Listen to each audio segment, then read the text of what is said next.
बेरोजगारी चीज ही ऐसी होती है कि युवा बार बार ऐसे ठगों के झांसों में आते रहते हैं, ठगी का शिकार होते रहते हैं। लेकिन आज हम आपको युवाओं के साथ ठगी के एक ऐसे क्लासिक उदाहरण के बारे में बताएंगे जिसके बारे में सुनकर आप भी अपना सिर पकड़ लेंगे, क्योंकि युवाओं के साथ ये ठगी किसी व्यक्ति, गिरोह या संगठन ने नहीं की, बल्कि ये ठगी बिहार की सरकार ने की है, वो भी सामूहिक रूप से। और आप चाहें तो इसे सरकारी स्कैम भी कह सकते हैं। इसीलिए आज हम बिहार में छात्रों के साथ हुई सरकारी ठगी का डीएनए टेस्ट तो करेंगे ही, इसकी मॉडस ऑपरेंडी को भी डिकोड करेंगे। दरअसल बिहार स्कूल शिक्षा विभाग ने इस वर्ष जून में शिक्षकों की भर्ती के लिए विज्ञापन निकाला था और फॉर्म भरने की अंतिम तारीख 12 जुलाई तक रखी गई थी। शिक्षक भर्ती परीक्षा में कक्षा 1 से लेकर 12वीं तक के लिए कुल 1,70,461 पदों पर भर्तियां होनी थी, जिसके लिए 8,15,000 युवाओं ने फॉर्म भरे और इसमें करीब 3,80,000 अभ्यर्थी बीएड डिग्री धारक थे। यहां तक सब कुछ ठीक था, लेकिन फॉर्म भरे जाने के करीब 1 महीने बाद यानी 11 अगस्त को सुप्रीम कोर्ट ने एक अहम फैसला सुनाया और बीएड डिग्री धारकों को प्राइमरी शिक्षक के लिए अयोग्य ठहरा दिया। सुप्रीम कोर्ट के इस फैसले के अनुसार जिन छात्रों ने बीएड किया है वो पहली से 5वीं तक के छात्रों को नहीं पढ़ा सकते और वो सिर्फ 6ठी से 12वीं तक की क्लासेस को पढ़ाने के लिए योग्य होंगे। बस अदालत के इसी आदेश की आड़ लेकर बिहार सरकार और बिहार सर्विस पब्लिक कमीशन ने बिहार के बीएड डिग्रीधारी युवाओं के साथ सामूहिक ठगी को अंजाम दे दिया। बीपीएससी ने सुप्रीम कोर्ट के आदेश के बावजूद बीएड कर चुके युवाओं को प्राइमरी टीचर भर्ती परीक्षा देने से नहीं रोका। बिहार शिक्षा विभाग की तरफ से कहा गया कि जिन छात्रों ने फॉर्म भरा है वो फिलहाल परीक्षा दे दें। क्या करना है ये फैसला बाद में लिया जाएगा। इसीलिए 24, 25, 26 अगस्त को बिहार में जो शिक्षक भर्ती परीक्षा हुई थी उसमें बीएड वाले छात्रों ने भी हिस्सा लिया। हमने डीएनए में उस वक्त भी दिखाया था कि ये छात्र किस तरह के हालात में परीक्षा देने पहुंचे थे।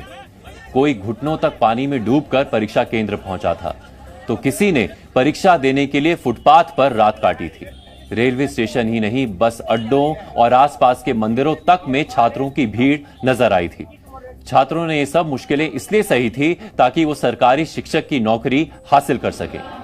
लेकिन परीक्षा देने के बाद जब रिजल्ट की बारी आई तो बीपीएससी ने सुप्रीम कोर्ट के फैसले का हवाला देते हुए बीएड वालों के रिजल्ट जारी करने से ही मना कर दिया। इन छात्रों ने परीक्षा के लिए करीब 1,000 रुपए परीक्षा शुल्क जमा किया था और इस लिहाज से देखें तो बिहार सरकार ने इनसे परीक्षा फीस के नाम पर करोड़ों रुपए वसूल लिए, वो भी तब जब सुप्रीम कोर्ट ने पहले ही साफ कह दिया था कि बीएड वाले प्राइमरी में पढ़ाने के लिए योग्य नहीं है। सुप्रीम कोर्ट ने यह फैसला 11 अगस्त को सुनाया था और कायदे से बीपीएससी को तभी इन 3,80,000 छात्रों को प्राइमरी टीचर के लिए एग्जाम देने से रोक देना चाहिए था और उनकी एग्जाम फीस वापस कर देनी चाहिए थी। लेकिन बीपीएससी ने सुप्रीम कोर्ट के स्पष्ट आदेश के बावजूद इसीलिए परीक्षा करवाई ताकि पहली से 5वीं तक के लिए परीक्षा देने वाले इन बीएड अभ्यर्थियों की फीस वापस ना करनी पड़े। और अब परीक्षा करवाने के बाद बीपीएससी और बिहार सरकार को अचानक सुप्रीम कोर्ट के फैसले की याद आ गई। यानी पहले तो फीस के नाम पर छात्रों से करोड़ों रुपए वसूल लिए और बाद में कोर्ट का हवाला देकर रिजेक्ट कर दिया। वैसे बिहार सरकार ने इनसे सिर्फ पैसों की ठगी ही नहीं की, उसने इनके सपनों और उम्मीदों को भी ठगा है। जी न्यूज ने बिहार के ऐसे बीएड छात्रों से बातचीत की है और आज बिहार के मुख्यमंत्री नीतीश कुमार को भी हमारी ये रिपोर्ट जरूर देखनी चाहिए ताकि वो भी इन छात्रों का दर्द महसूस कर सकें, क्योंकि ये छात्र उनके बंगले के बाहर अगर हफ्तों भी खड़े रहे तो भी शायद ही अपनी आवाज उन तक पहुंचा सकें। रोजे रोजे रोडे रोडे घूमत बेरोजगार बा, रोजे रोजे रोडे रोडे घूमत बेरोजगार बा, देवे के बाकी को हल बाटे 10 लाख रोजगार बा। कभी कभी मन करता है कि इन्हीं लोग से गोली मरवा ले हम लोग अभी ऐसी स्थिति हो गई है, हम लोग क्या करें अब कि हम लोग भी अपने फैमिली वाले लोग हैं, परिवार वाले लोग हैं, हमारे भी माँ बाप हैं।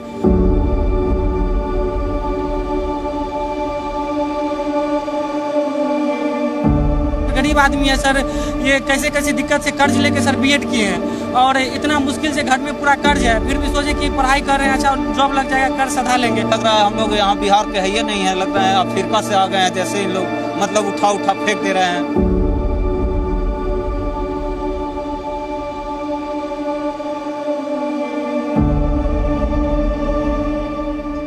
अच्छा शिक्षक का बहुत अच्छा बहाली हो रहा है।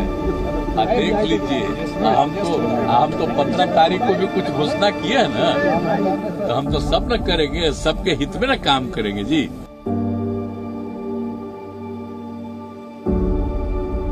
कोही तो के करा से दादाई बीएड को के जिंदगी तबाह बा, हमको ही तो के करा से दादा ई बीएड को के जिंदगी तबाह बा।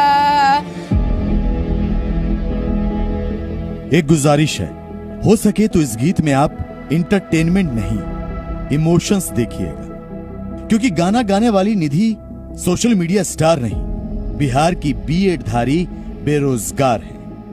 निधि ने 2 वर्ष पहले बीएड किया था, इस उम्मीद के साथ ही किस्मत साथ रही तो एक दिन वो भी सरकारी शिक्षक बन जाएंगी। लेकिन उनके सपनों पर नीतीश सरकार ने पानी फेर दिया। सरकारी ठगी का शिकार निधि अब बीपीएससी दफ्तर के बाहर यही गाना गाती है, इस उम्मीद में कि कभी साहब लोग सुन ले तो शायद उनका कलेजा पसीज जाए। कोही तो के करा से दादाई बीएड को के जिंदगी तबाह बा, हमको ही तो के करा से दादा ई बीएड को के जिंदगी तबाह बा। जो बच्चे बीएड कर लिए तो उसमें उनका क्या दोष है?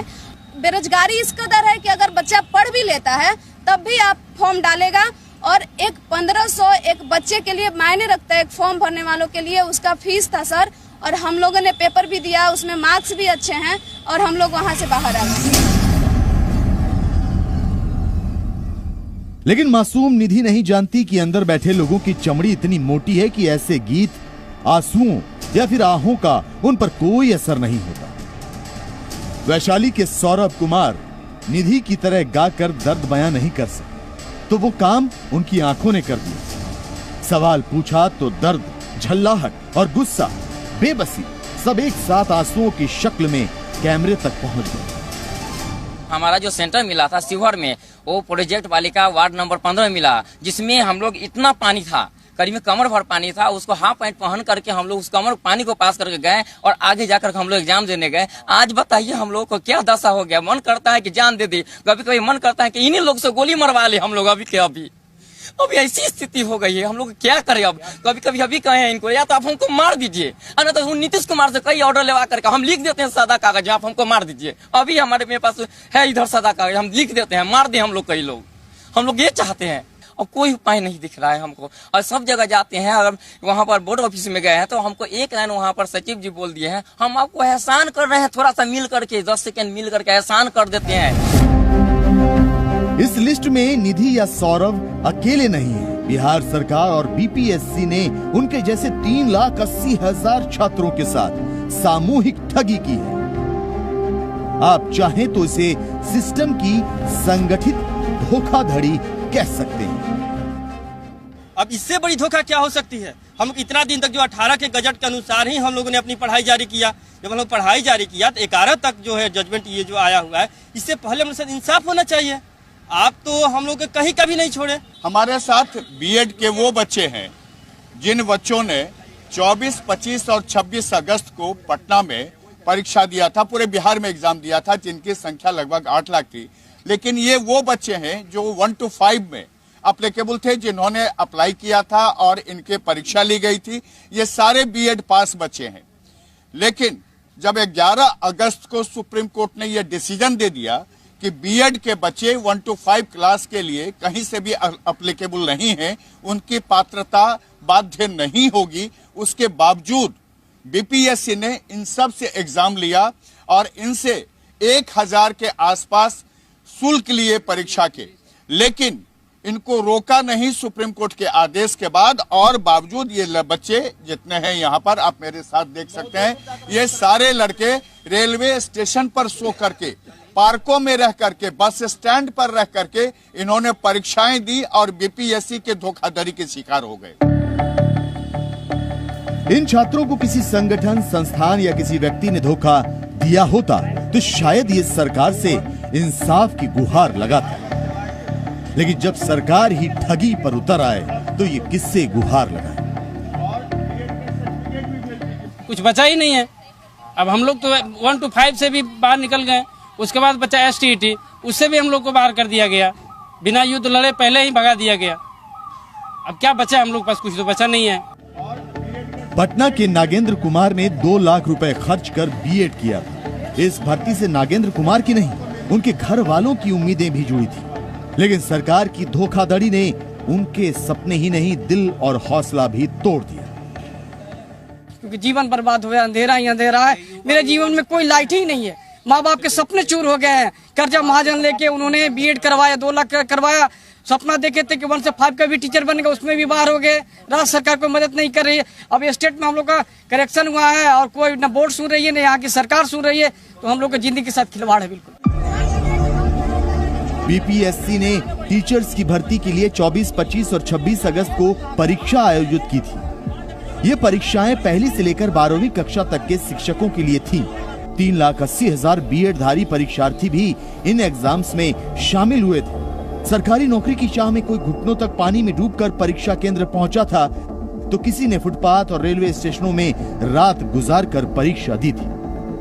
रेलवे स्टेशन के पास और बस अड्डा था, उसके सर चौक चौराहे के पास हम लोग अपना रात काटकर एग्जामिनेशन में सर हम लोग शामिल हुए थे, एग्जामिनेशन दिए थे। बीपीएससी के द्वारा धोखाधड़ी किया गया। अगर हाईकोर्ट जो है पहले ही ऑलरेडी बोल दिया था कि बीएड को शामिल नहीं किया जाता, तो हम लोग से एग्जामिनेशन नहीं ले जाता और हम लोग का सर जो पैसा लगा तो रिटर्न कर देते गवर्नमेंट, लेकिन ये भी नहीं हुआ और हम लोग के साथ बहुत बड़ी धोखाधड़ी हुआ। नोटिफिकेशन में तो हम लोग एलिजिबल थे, इसलिए हम लोगों ने फॉर्म भरा। अब फ्यूचर तो एकदम डार्क में हम लोग को दिखाई दे रहा है। बहुत ज्यादा धोखा है सर, वो भी बीएड धारी को लोगों के साथ इतना बड़ा धोखाधड़ी नहीं होती।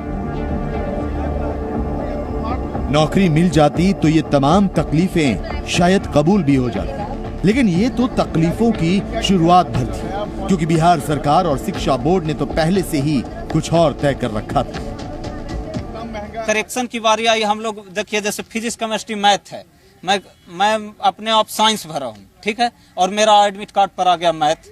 अब बताइए, हम मैथ का एग्जाम देते हैं आज और फिर अगले बार मान लो क्वालिफाई कर जाएंगे, कोई डाउट नहीं, बट जब हम बीपीएससी में डॉक्यूमेंट वेरिफिकेशन के लिए जाएंगे तो मुझे डिस्क्वालीफाई कर देंगे, तो क्या फायदा हुआ सर हम लोग का? हम लोग STET का जो एग्जाम के लिए ये अपीयरिंग के लिए हम लोग डाले थे, तो सब्जेक्ट हम लोगों का मैथ होना था और साइंस हो गया है। सर्वर बहुत प्रॉब्लम चल रहा था, बहुत डाउन था, तो हम लोगों ने अप्लाई कुछ किया और कुछ हो गया है। भविष्य क्या हुआ आपका? भविष्य तो दिख ही रहा है आपको। ये बिहार के वो युवा हैं जिन्हें पहले सरकार ने सरकारी नौकरी के सपने दिखाए, भर्तियां निकाली, फॉर्म भरने के नाम पर मोटी फीस वसूली, और जब रिजल्ट की बारी आई तो सुप्रीम कोर्ट का हवाला देकर उन्हें रिजेक्ट कर दिया। नागेंद्र कुमार हो, हम्बल जैदी हो, रणधीर कुमार हो या फिर सोनू, इन सब के कहने का अंदाज भले ही अलग हो, कहानियां एक जैसी हैं। सभी को सरकार ने साजिश के साथ ठगा है, वो भी खुलेआम।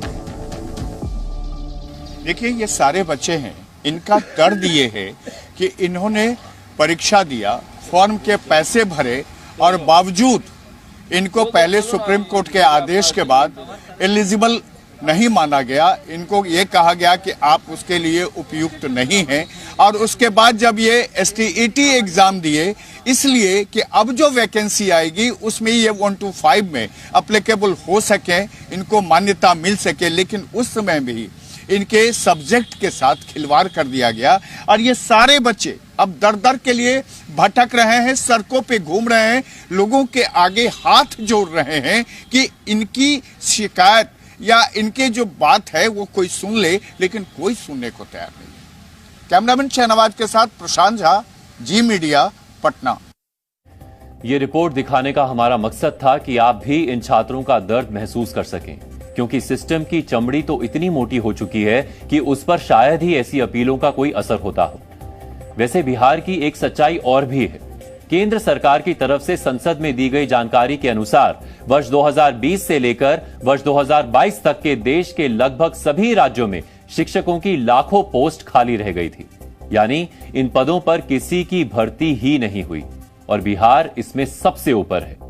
आंकड़ों के अनुसार बिहार में वर्ष 2022-23 में कक्षा 1 से लेकर 8 तक के शिक्षकों की 1,87,209 पद खाली थे। यह हाल तब है जबकि बिहार में छात्रों और शिक्षकों के बीच का अनुपात सबसे खराब है और वहां 50 से 60 छात्रों के बीच सिर्फ एक ही टीचर है। यानी एक तरफ तो बिहार में टीचर्स की भारी कमी है, जबकि दूसरी तरफ बीएड वाले लाखों छात्र वैकेंसी का इंतजार कर रहे हैं। उनका यह इंतजार कब खत्म होगा कोई नहीं जानता, क्योंकि जिस सरकार को जवाब देना है